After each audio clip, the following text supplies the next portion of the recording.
Austin Gayle here with Sam Monson here at Pro Football Focus, ready to talk Diontae Johnson, the Pittsburgh Steelers' new rookie wide receiver, drafted in the top of the third round. We really like this guy. Mike likes this guy. You like this guy. Talk to me about Diontae Johnson.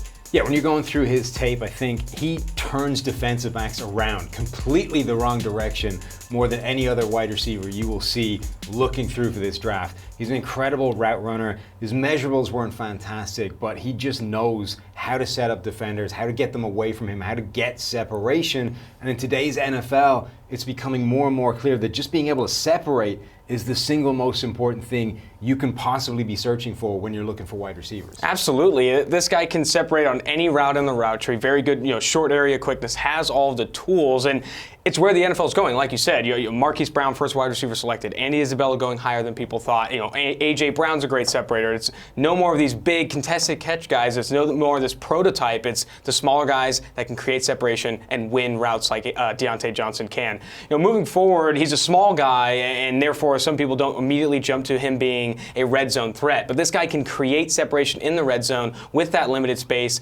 because of his releases at the line of scrimmage. Talk to me about those. Right, that's the thing. People think about red zone threats as being these big, massive wide receiver targets, tight ends, guys that can just go up and physically win at the catch point.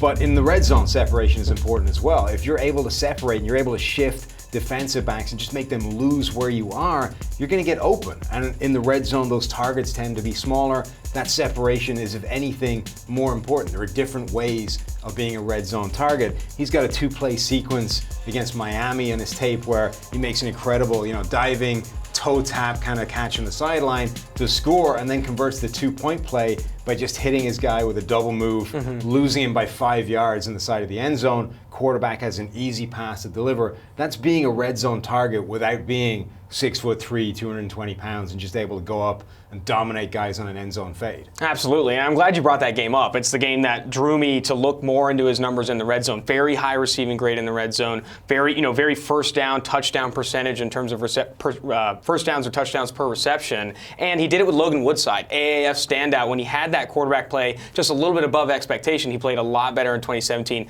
Took a little bit of a dip in 2018 in the red zone, but he's still a very good separator, and that should translate to the next level.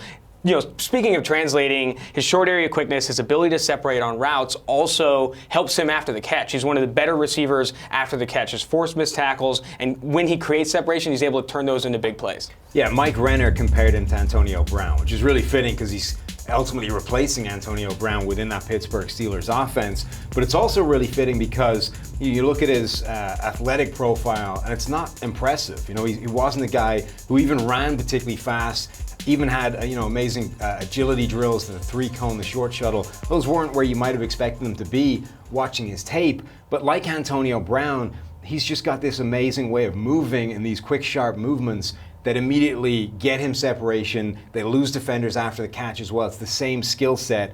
And we saw that with Antonio Brown. This was a guy that wasn't at a marquee school coming out. You looked at him play and you thought, I don't know if that's going to work against NFL defenders where they're bigger, stronger, faster. They're able to live with that kind of thing.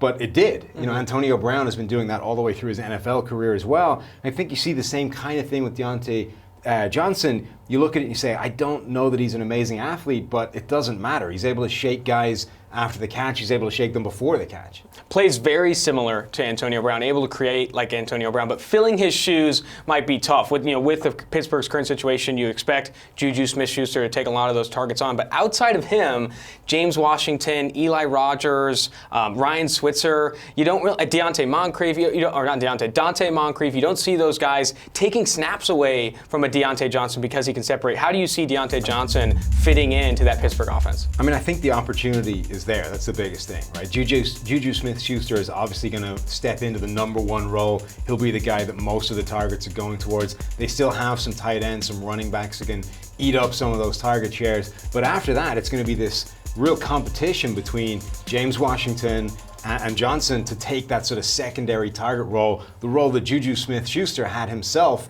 when Antonio Brown was the number one guy. And I think both of those players have talent. They've both succeeded in PFF system in college in the past. So we're really going to see which guy earns the targets by getting open and demanding the ball comes their way. And fortunately, that ability to separate that Diontae Johnson has allows him to play inside the slot and outside. He can compete for reps on both sides, and there's opportunity there. Juju Smith-Schuster had over 150 targets last year, and so did Antonio Brown. Those 150 targets have to go somewhere, and I don't see them going all to James Washington. So I think the opportunity is there. He has the ability. I think Diontae Johnson can really make an impact in Pittsburgh. This has been Sam Monson and Austin Gayle.